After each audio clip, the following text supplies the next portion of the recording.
So I think the expectation is for the Flyers to get in that general vicinity again this year of being in contention for a playoff spot. I would hope that towards the end of the season they go on some sort of run, 7 wins in 10 games or something like that, and then we can look at the team and the roster and who's coming up at the end of the season and beginning of the next one and say, okay, I feel really good about next season. So wherever the team finishes the season, whether it be last in the East again, or whether it be in a wild card spot or just outside of one, or even maybe if, the Metro really is weak this year, maybe even third in the Metro. I think at the end of the day, we just want to see improvement, even if it's just from one player or one line or something to give us optimism heading into the offseason.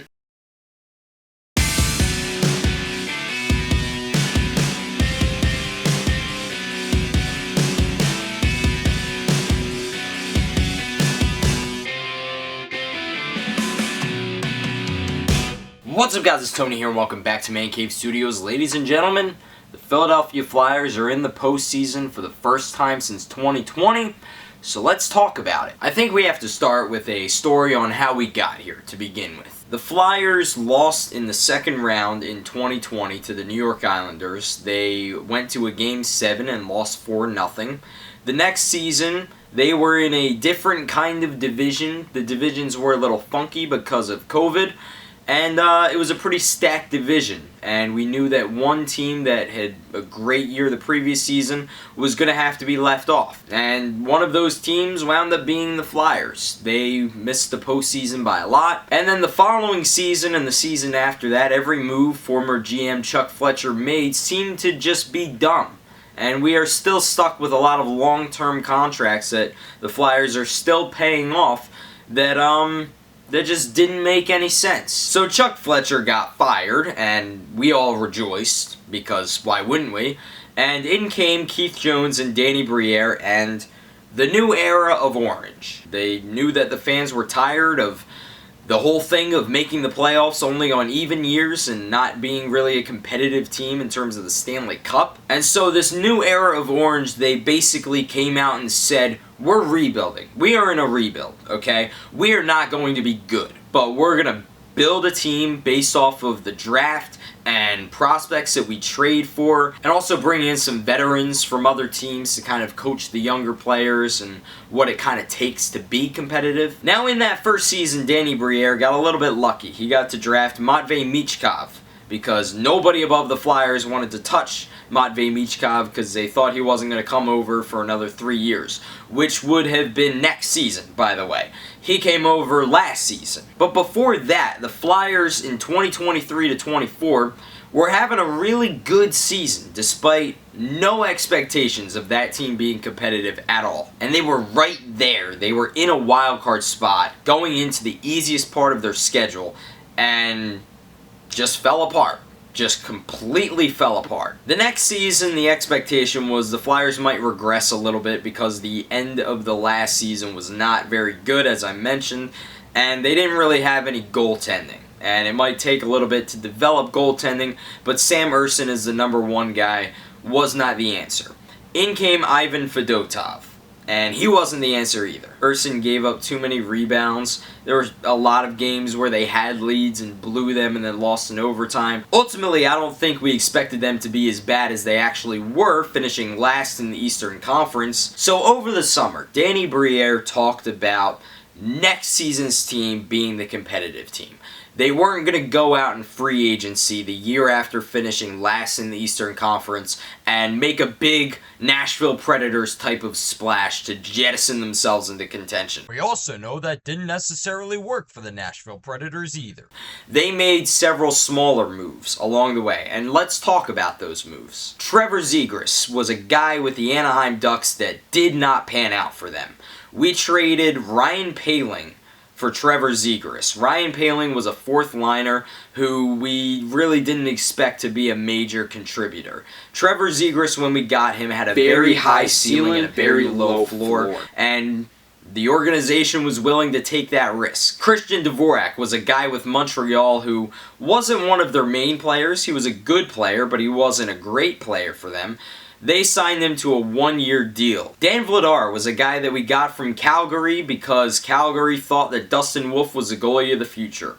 And before you laugh, remember that we once had Sergei Bobrovsky. And we decided Ilya Bryzgalov was going to pan out for us in the long term, rather than Bobrovsky. And the season started, and they looked great. Trevor Zegras wound up being everything the Flyers had hoped he would be and more. He was the catalyst early this season. Christian Dvorak was brought in to be a second, third-line center in a position where we had a lot of weakness, and he was exactly that and more. And Dan freaking Vladar, who we brought in to hopefully stabilize the goaltending situation, was one of the best goalies in the NHL this season. And the difference between good teams and great teams isn't necessarily how you can develop talent, especially talent that you get with a high draft pick, but how you bring in players from elsewhere and get the most out of them without sacrificing much in terms of trading and salary cap, etc. So the season started, and specifically those three players did all they were asking more. Rick Tocchet was also brought in from Vancouver to be the new head coach of the Flyers. And the Rick Tocchet system was a very heavily defensive-minded system. And we didn't really have much of a defense to start this season. We were kind of relying on Travis Sanheim and Cam York to play half the game to get us through. But through the first half of the season, that style of play worked for the Flyers. They played it out of the back. They weren't very aggressive on the forecheck. They passed the puck around a lot, and Flyers fans, being known to yell shoot anytime a player has the puck in the offensive zone, must have killed a lot of them. But they were winning games. They were winning a lot of them. They were second in the Metro. They were knocking on the door first in the Metro as late as December. And then they played the Tampa Bay Lightning in a back-to-back at home in mid-January, and it completely falls apart. But the Flyers came back from the Olympic break and looked like the Flyers from early in the season, and even better. So what happened? Well, the first part of it is we got a little bit lucky. The Blue Jackets forgot how to play hockey. The Islanders forgot how to play hockey. Washington was kind of off and on throughout the season, and they were the last team standing that stood in our way between a playoff spot, but they were only coming on strong as of late. And so if any of those teams didn't absolutely collapse, we wouldn't have made the playoffs anyway. The other half of that is that we were a wagon down the stretch. We would drop a game and then proceed to blow a team out a couple of days later. That is a sign of emotional maturity. That is what you need if you want to be a good team. Porter Martone scored an overtime goal against Boston that put us in a playoff spot, a spot that we did not relinquish for the remainder of the season. And it would only be fitting that the Philadelphia Flyers, who were going to lose every tiebreaker in terms of regulation wins, would not clinch a playoff spot in regulation. They wouldn't even do it in overtime. They had to go all the way to the shootout against Carolina, and they beat them there. And that's how we got into the postseason. And in doing so, became the first team in NHL history, with 22 games left in the season, to overcome a 9-point deficit and make the playoffs. St. Louis didn't even do that in 2019, and they were last in the NHL. Okay, so what do we expect from this team from here? Well, I think it's fair to say that this team is ahead of schedule by a year, because Danny Briere hitched his wagon to next year's team. That was going to be the first competitive team. And he said that over the summer when he was talking about things like free agent signings. I don't think any of us expected the Flyers to increase their point total from last season by 30, but they did, and we're here. And this is the first step in what will hopefully be a long, long stretch of the Flyers competitively making the playoffs. And I say competitively because I'm not just talking about squeaking in, like Carolina, finishing first and second in the division every single year in a few years. But what can we expect from them in this particular postseason run? Well, my personal prediction is that the Flyers are going to win in the first round against Pittsburgh and lose in a competitive series against Carolina in the second round. And I'm talking 6 games, maybe 7. But there is a playbook for the Flyers getting all the way to the final and winning it. And let me talk to you about that playbook. In 2023, the Seattle Kraken made the playoffs for the first time in franchise history, with a very young group of players. And their first round opponent were the defending Stanley Cup champs and also the winners of the Central Division. And they took it to the Avalanche and took it to the Stars in the next round as well. That was a series I think that was only decided by 1 goal. It wound up being a 7-game series, and the Kraken just barely fell short. The most likely scenario for the Flyers to reach the conference final is they're going to have to go through both Pittsburgh, which we know, and Carolina, which we think is pretty certain. And as a young team, they're going to have to go against these players that have all of this playoff experience, and yet didn't derail the New York Rangers, who beat both of those teams to get to the conference final in their first season of contention in 2022. And that was a New York Rangers team that really stuck it to the Tampa Bay Lightning, who were playing well above the salary cap, which obviously the rules prohibit that anymore, so there you go. But yes, that exact run for the New York Rangers in their first season making the playoffs since they rebuilt that team, they had to face Pittsburgh. They had to face Carolina. They won both of those series. But they didn't win the final. They didn't even get to the final. Well, there was a team that did get to the final. And they did it in the midst of a rebuild. They did it while they were still rebuilding. That team was the 2021 Montreal Canadiens. I've compared Porter Martone's role on this team to that of Cole Caulfield.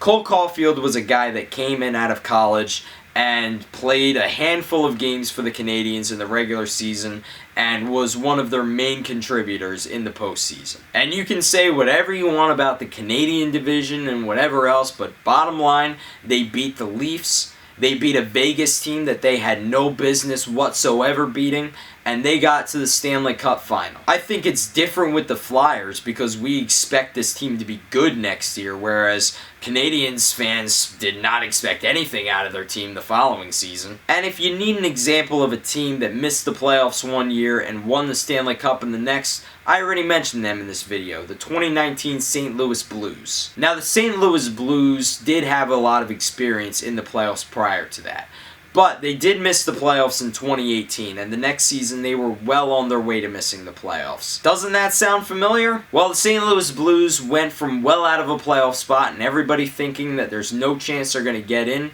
to not only getting in, but then winning the first round, winning the second, winning the third, taking the Boston Bruins to Game 7 and then winning the Stanley Cup final. A team that relied on so many heroes to make that postseason run successful.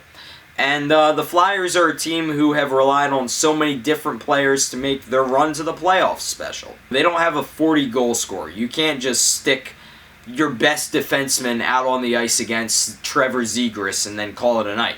We have at least 3 lines, and the 4th line is still pretty formidable. We are not an easy team to line up against. If you're going to beat the Flyers, you're going to have to do it on the defensive side of the puck. And the one striking thing about all 4 times we played Carolina this season, or at least the games that I remember, Carolina is a team that tends to shoot the puck on net about 50 times a night, it seems like. They didn't have many shots on goal against the Flyers in any of those contests. They had to beat the Flyers playing their brand of hockey, and they did it in 3-on-3 overtime or the shootout. 3-on-3 overtime and the shootout don't exist in the playoffs. They're going to have to beat us 5-on-5, which they have struggled at, and which I think Pittsburgh will struggle at too. Pittsburgh is a team that plays on their front foot. They play a very offensive type of hockey. And they allow a lot of goals in the process, too. They allow the most goals of any team in the Eastern Conference who did make the playoffs. What do they say? Defense wins championships. I think that plays very well against the Flyers' brand of hockey.